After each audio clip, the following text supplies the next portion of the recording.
Hello, thank you for tuning in to vlog day number 7. It is Tuesday, October the 10th, and I am so happy you have joined me. It is one of those days. Do you have those days where you have a lot to do, but you just don't feel motivated to do anything? Actually, I felt motivated to do everything. I just had trouble, or I am having trouble, focusing on what is the most important for me today.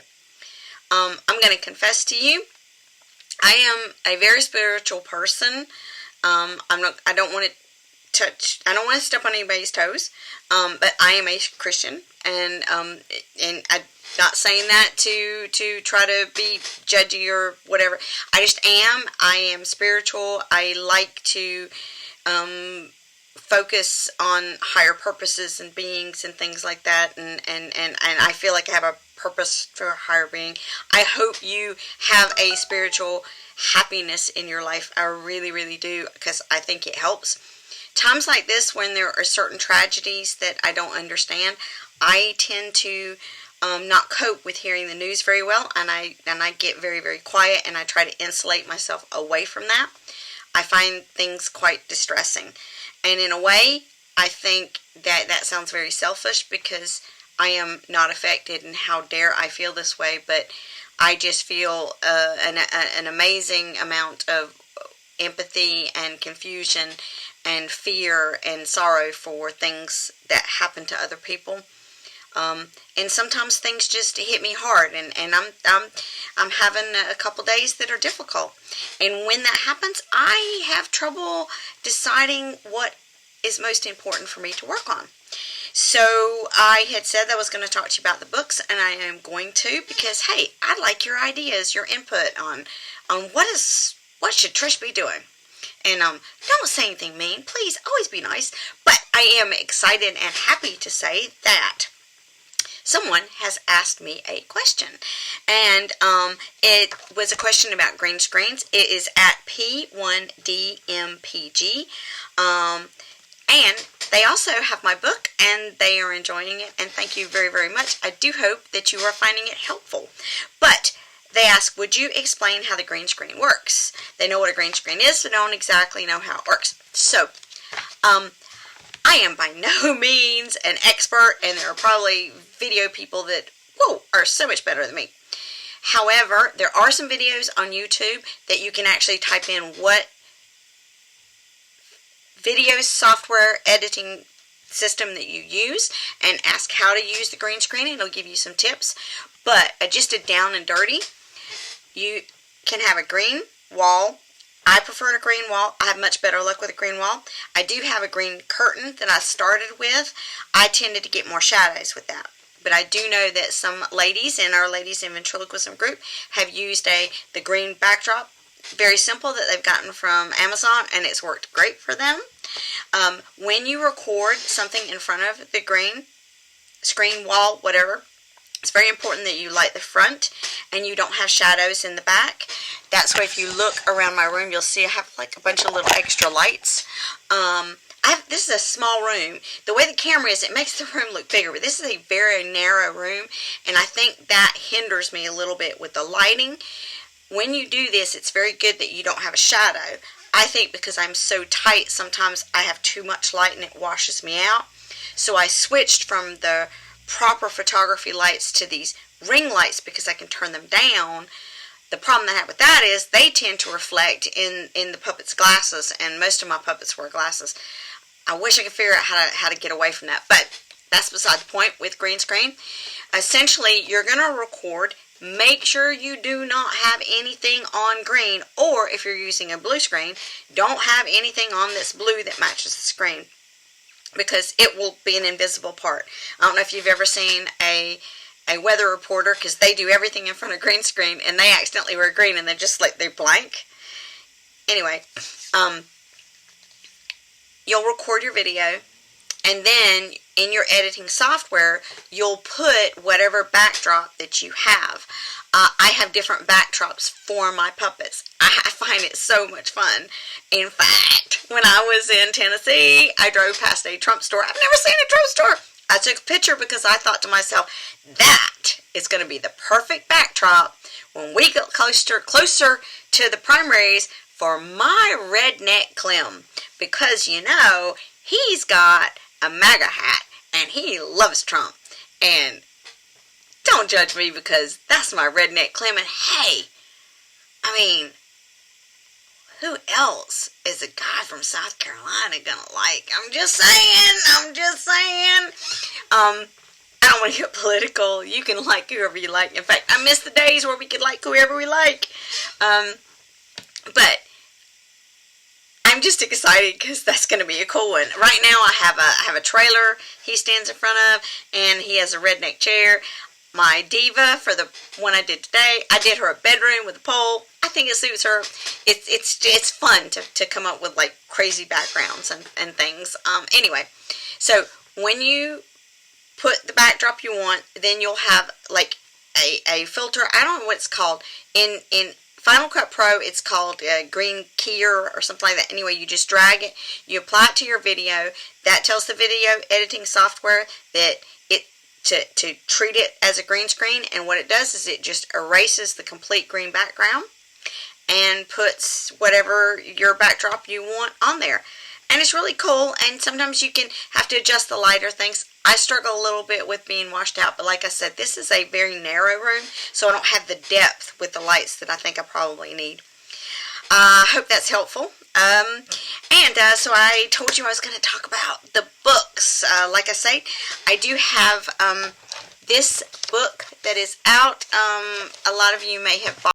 Okay, when I put the book back down, I turned off my video. So anyway, I do hope if you do have the book, you find it helpful.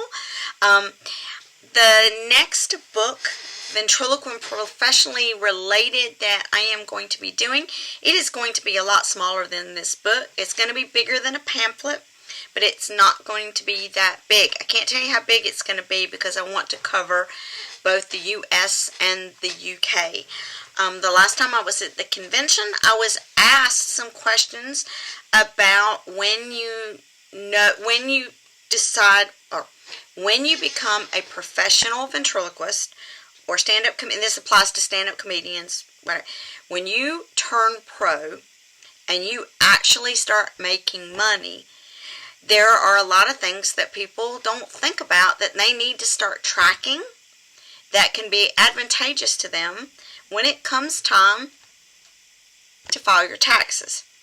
And that is both true in both the U.S. and U.K.